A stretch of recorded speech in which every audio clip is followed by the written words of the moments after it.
నువ్వు కూడా మాట్లాడు. ఏం మాట్లాడుతావు? ఏం చదువుతున్నావు? Fifth class. బాగా చదువుతున్నావా? ఏ స్కూలు? శ్రీ చైతన్య. శ్రీ చైతన్య. ఏమో మంచి స్కూల్కే పోతున్నావు.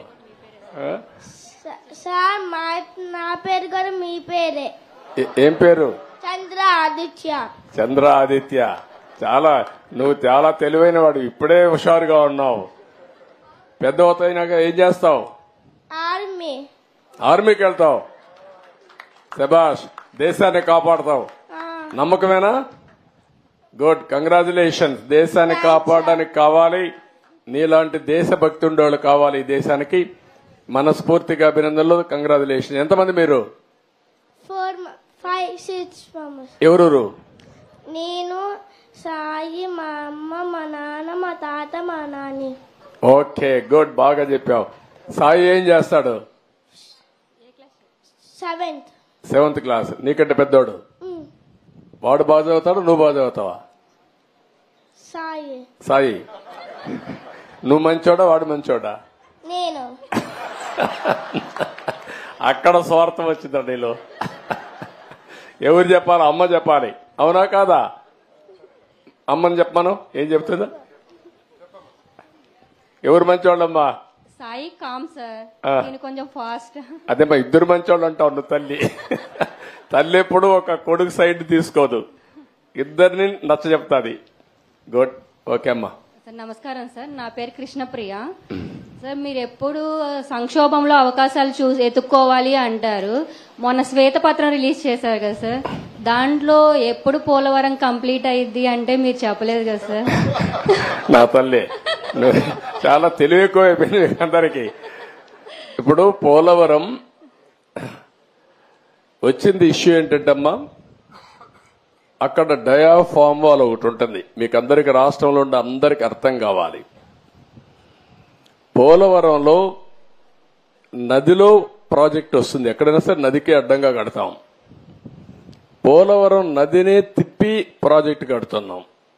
ఈ నీళ్లు పక్కకు తీసుకొచ్చి అక్కడ ఎర్త్ కమ్ డ్యామ్ అంటే ఒక పెద్ద డ్యామ్ కడతాం. పోలవరంలో ఏంటంటే కిందన పొరలన్నీ ఇసుక పొరలు ఉన్నాయి, నీళ్లన్నీ వెళ్లిపోతాయి. అవి అరెస్ట్ చేయాలి. అది అరెస్ట్ చేయాలంటే ఒక స్పెషల్ టెక్నాలజీతో 95 మీటర్ల వరకు ఒక కట్టడం కట్టాలి. ఒక స్పెషల్ టెక్నాలజీతో ఒక పెద్ద కట్టడం కడతాం. దానికి జర్మనీ కంపెనీ వచ్చి మొత్తం వేశారు. దాన్ని డయాఫామ్ వాల్ అంటారు. అది నేనేం చేశానంటే, పోలవరంలో 6 నెలలే పనులు అవుతాయి.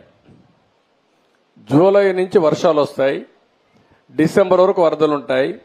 డిసెంబర్లో ప్రారంభిస్తే మళ్లీ మేకంతా పూర్తి చేయాలి. జూన్లో మళ్ళా వర్షాలు పడే పరిస్థితి వస్తుంది.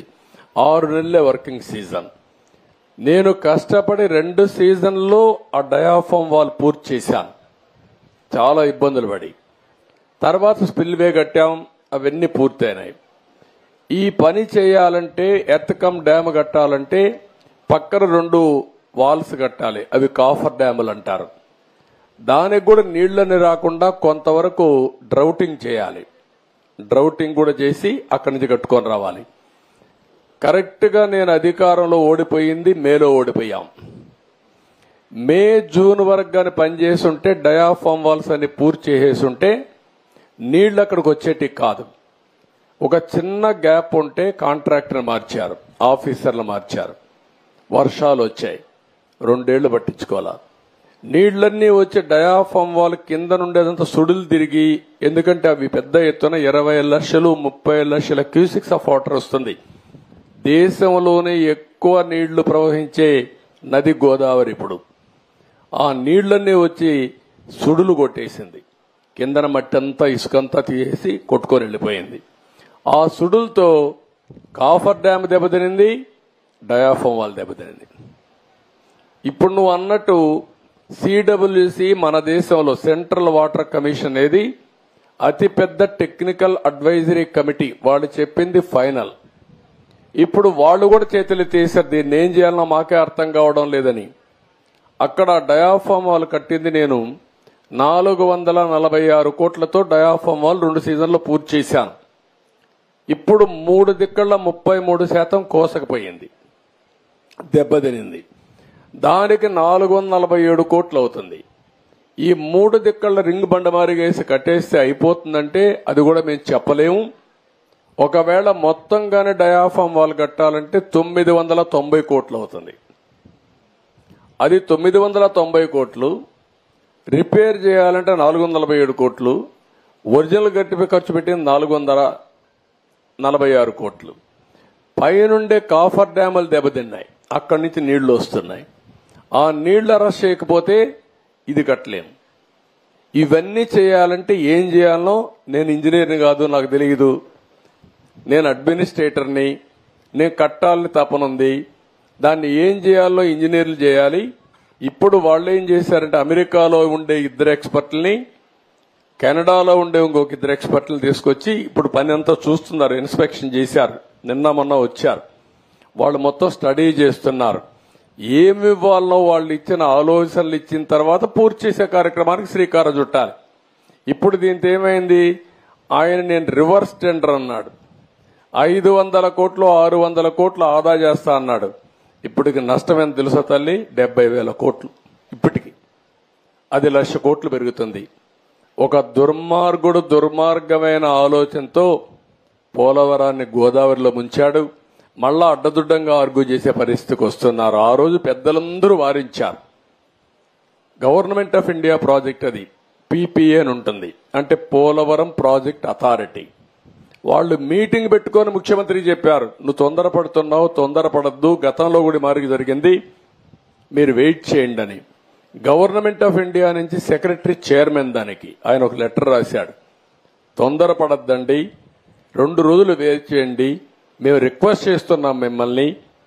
తొందరపడి మీరు నిర్ణయం తీసుకుంటే రేపు పాత కాంట్రాక్టర్ కొత్త కాంట్రాక్టర్ ఇద్దరి మధ్యలో ప్రాజెక్టు మునిగిపోతే ఎవరిని అడగా తెలియదు, ఎవరికి జవాబుదారితనం తెలియదని చెప్పినా వినకుండా ఇష్టానుసారంగా చేసే పరిస్థితికి వచ్చాడు. ఇది టెక్నికల్ సబ్జెక్ట్ అయినా ప్రజలు అర్థం చేసుకోవాల్సిన అవసరం ఉంది. ఈరోజు మీ అమరావతి ఉంది, ఎందుకు మానేశాడమ్మా చెప్పండి మీరు? హైదరాబాద్ లో నేను హైటెక్ సిటీ కట్టాను, వీళ్ళ తండ్రి ముఖ్యమంత్రి అయ్యాడు, ఆయన వస్తాను హైటెక్ సిటీ కొట్టేసి ఉంటాడు అనుకోండి, ఏమయ్యేది? హైదరాబాద్ ఆగిపోయేది కదా. ఇక్కడికి వస్తానే ప్రజావేది కూల్చేశాడా లేదా, నిలిపేశాడా లేదా, తప్పుడు ఆరోపణలు పెట్టాడా లేదా? భూములు మీవి, ఇచ్చింది ల్యాండ్ పోలింగ్ లో. మీకు ఇప్పటికి కూడా నేనేం చేస్తున్నాను, కౌలు ఇస్తున్నాను, 10 ఏళ్ళు ఇస్తానని 10 ఏళ్ళు అయిపోయింది, మళ్ళా ఎక్స్టెండ్ చేయాలి ఆలోచిస్తున్నాం.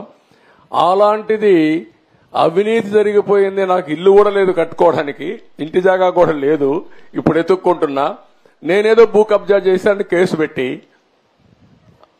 ఎప్పుడు కూడా పిచ్చి కుక్క మంచి కుక్కను కూడా పిచ్చి కుక్క అంటే మీరేం చేస్తారు, అది మంచి కుక్క పిచ్చి కుక్క తెలియదు, మనిషి కుక్క రాయేసి ముందు చంపేస్తారు దాన్ని.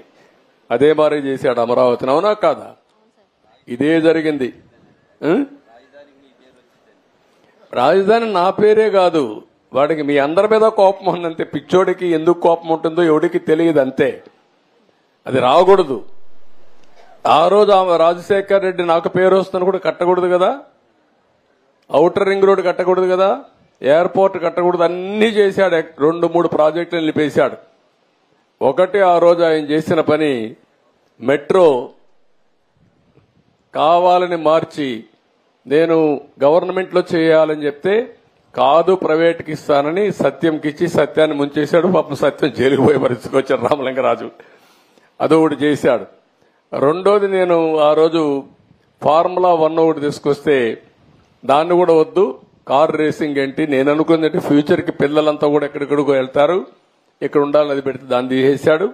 మూడోది, ఇంకొక ప్రాజెక్ట్ ఏదో ఉంటే ఒక 2-3 ప్రాజెక్టులు తప్ప అక్కడ అన్ని హైటెక్ సిటీ, వ్యాన్పిక్ సిటీ అన్ని చేశాడు. దానివల్ల హైదరాబాద్ బాగా అభివృద్ధి అయింది. తర్వాత వచ్చిన ముఖ్యమంత్రులు రోసయ్య, కిరణ్ కుమార్ రెడ్డి, తర్వాత వచ్చినటువంటి కేసీఆర్, ఇప్పుడు రేవంత్ రెడ్డి గారు, అందరూ దాన్ని బాగా చూసుకున్నారు. ఎప్పుడు కూడా ఒక దుర్మార్గుడు వస్తే ఇట్లే ఉంటాయమ్మా, గుర్తుపెట్టుకోవాలి మీరు. అది మీరే కంప్లీట్ చేయగలరు సార్, అమరావతి అయినా పోలవరం అయినా సరే. మీరందరూ కూడా అమ్మా, రాష్ట్రంలో ఉండే 5 కోట్ల మంది ప్రతిరోజు ఒక్కసారి మీకోసం దేవుణ్ణి ప్రార్థించండి. ఈ ప్రభుత్వం కోసం కూడా దేవుణ్ణి ప్రార్థించండి. ఇవన్నీ పూర్తి కావాలని పూర్తి అవుతాయి, చేస్తాం. లోకేష్ గారిని చూస్తుంటే ఇవాళ మాకు బాగా సంతోషంగా ఉంది సార్. ఇంకా బాగా పని చేయించుకోండి అమ్మా మీరు. 5 years నుంచి ఎప్పుడు వచ్చినా ఇంత సంతోషంగా ఎప్పుడు అందరినీ యువతను పెట్టానమ్మా ఈసారి. ఇతను కూడా శ్రీనివాస్ అని ఇప్పుడు మంత్రి, first time MLA, first time minister. వాళ్ళ తాత ఎంపీగా పనిచేశాడు, వాళ్ళ బాబా ఎమ్మెల్యేగా పనిచేశాడు. అందుకే ఆయన్ని ఈరోజు బాగా చదువుకున్నాడు. చదువుకున్న కుర్రాన్ని తీసుకొచ్చి సీట్ ఇచ్చి ఇప్పుడు మళ్ళా మంత్రి చేశాను. కాబట్టి ఇలాంటి యువకులను పెట్టాను, ఎందుకంటే మీకు మంచి పనులు చేయాలని. వాళ్ళు ప్రూవ్ చేసుకునే బాధ్యత వాళ్ళకుంది, ప్రూవ్ చేసుకోకపోతే ప్రూవ్ చేయించే బాధ్యత కూడా నాకుంది. వదిలిపెట్టనేవారిని.